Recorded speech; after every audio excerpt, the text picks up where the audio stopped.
بسم الله الرحمن الرحيم والصلاة والسلام على سيد الأنبياء والمرسلين وعلى آله وأصحابه أجمعين أما بعد فأعوذ بالله من الشيطان الرجيم بسم الله الرحمن الرحيم وہ معزز تھے زمانے میں مسلمان ہو کر، وہ معزز تھے زمانے میں مسلمان ہو کر، اور ہم خوار ہوئے تاریخ قرآن ہو کر۔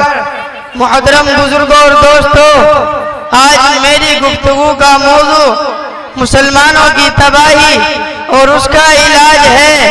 آئیے اس موضوع کے تحت ہم اپنے شاندار ماضی پر ایک نظر ڈال کر مستقبل کی تعمیر و ترقی کے سامان تلاش کریں۔ قرآن کریم میں رب ذوالجلال کا ارشاد ہے وَأَنْتُمُ الْأَعْلَوْنَ إِن كُنتُم مُؤْمِنِينَ، تم ہی سربلند رہو گے اگر تم مؤمن ہو۔ ارشاد باری ہماری پوری تاریخ کا اختصار ہے اور اسی میں ہی ہماری ترقی کا راز مضمر ہے۔ تاریخ کے سینکڑوں واقعات یہ بتانے کے لیے کافی ہے کہ جب بھی ہمارا رشتہ اللہ سے اور اس کے دین سے مضبوط رہا، سربلندی اور کامیابی نے ہمارے قدم چومے، اور جب کبھی اس رشتے میں کسی قسم کی کمزوری آئی، ہم عزت و رفعت کے آسمان سے ذلت و پستی کے غار میں جا گرے۔ تاریخ ہمارے سامنے جنگ بدر کی مثال پیش کرتی ہے۔ جنگ بدر میں جو کامیابی ہوئی وہ صرف اسی رشتے کی مضبوطی کی بنیاد پر ہوئی، ورنہ اگر کامیابی ہوتی تو کفار مکہ کو ہوتی، کیونکہ کفار مکہ تقریباً 1000 تھے، بڑے جوش و خروش کے ساتھ تھے۔ ان کے پاس 700 اونٹ اور 200 گھوڑے، نیز سب کے پاس تلواریں اور دیگر جنگی ہتھیار موجود تھے۔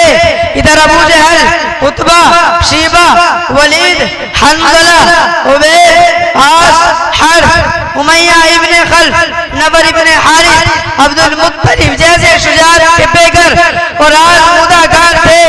ادھر بیچارے مسلمان بے سر و سامان، تعداد کل 313، سواری کے لیے کل 2 گھوڑے اور 70 اونٹ ہیں، ایک پر 3 4 جراد میں سوار ہیں اور بعض پیدل ہی سفر کر رہے ہیں۔ کسی کے پاس تلوار ہے تو نیزہ اور کمان نہیں، کسی کے پاس نیزہ اور کمان ہے تو تلوار نہیں۔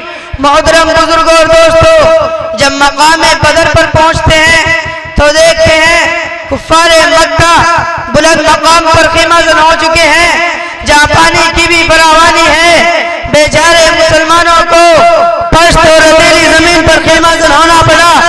ایسی جگہ پر گئے اگر کسی کو پیاس لگے تو ایک گھونٹ پانی پینے کو نہ ملے۔